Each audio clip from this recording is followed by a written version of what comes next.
حضرت بلال حبشی. اب سیدنا صدیق اکبر فرماتے ہیں کہ رسول پاک گزرے، بلال کو مار پڑ رہی تھی، میرے حبیب پاک کی آنکھوں میں آنسو آ گئے. بے خبر ہو جو غلاموں سے وہ آقا کیا ہے. حضور کی آنکھوں میں آنسو، اور حضور نے دعا فرمائی کہ یا اللہ میرے بلال کو نجات دے دے، یا اللہ میرے بلال کو نجات دے دے.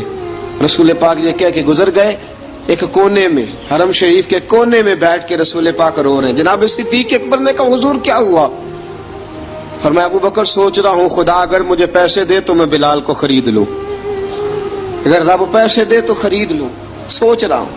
جناب ابو بکر صدیق گھر گئے، گھر جا کے حضرت عباس کو بھیجا، کہا امیہ میرا مخالف ہے، مجھ سے وہ بات نہیں کرے گا، آپ جائیے، آپ جا کے کہیے بلال کو بیچ ڈالے.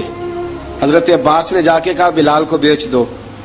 کہنے لگا میری قیمت بہت زیادہ ہے، 50 دینار کا میں نے خریدا ہے اور میں منافع لے کے بیچوں گا. حضرت عباس نے آ کے جناب صدیق اکبر کو بتایا تو ابو بکر صدیق فرمانے لگے چل مجھے ساتھ ہی لے جا، دیکھ لیتے. پہنچے، جب ابو بکر صدیق کو آتے دیکھا نا تو چڑ گیا. کہنے لگا ابو بکر اگر تو بلال کو خریدنا چاہے تو وہ جو تیرے پاس رومی غلام ہے وہ مجھے دینا پڑے گا، 2 لونڈیاں اس کے ساتھ دینی پڑیں گی، اور یہ 50 دینار کا ہے، میں تجھ سے 2000 دینار لوں گا. 50 دینار کا ہے، 2000 دینار لوں گا.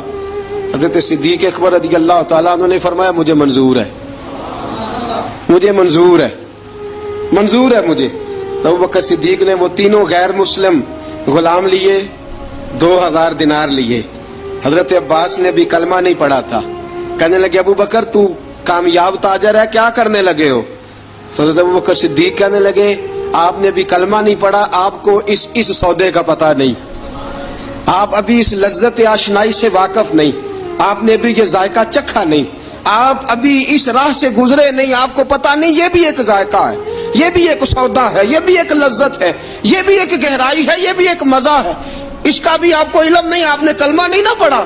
محبت کو سمجھنا ہے تو نہ سے خود محبت کر، کنارے سے کبھی اندازہ طوفان نہیں ہوتا. فرمایا ابھی تو راہ گزر میں ہے، قید مقام سے گزر، ابھی ذرا آگے چلیں گے نا، جب آپ کلمہ پڑھیں گے تو آپ کو پتہ چلے گا. حضرت سیدنا بلال حبشی کو لینے کے لیے صدیق اکبر پہنچے، 2000 دینار، 3 غلام پڑھے لکھے سیانے سمجھدار. جب دیے نا تو امیہ کھل کھلا کے ہنسا.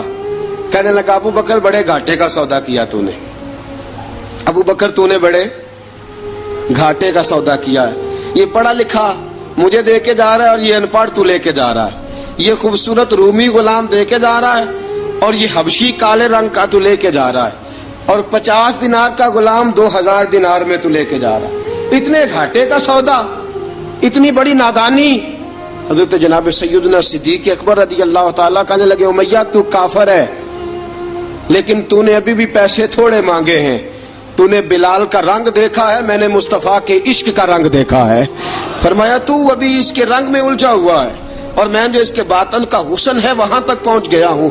حضرت سیدنا بلال حبشی رضی اللہ تعالیٰ عنہ ساتھ کھڑے. جناب ابو بکر صدیق رضی اللہ تعالیٰ عنہ نے ارشاد فرمایا اگر میں یمن کا حکمران ہوتا، یمن کا بادشاہ ہوتا، اور تو مجھے کہتا کہ بلال میں تب دوں گا جب تو مجھے یمن کی حکمرانی دے گا. فرمایا میں تجھے یمن کی حکمرانی بھی دے دیتا لیکن بلال کو ضرور خرید کے لے جاتا. حضرت بلال حبشی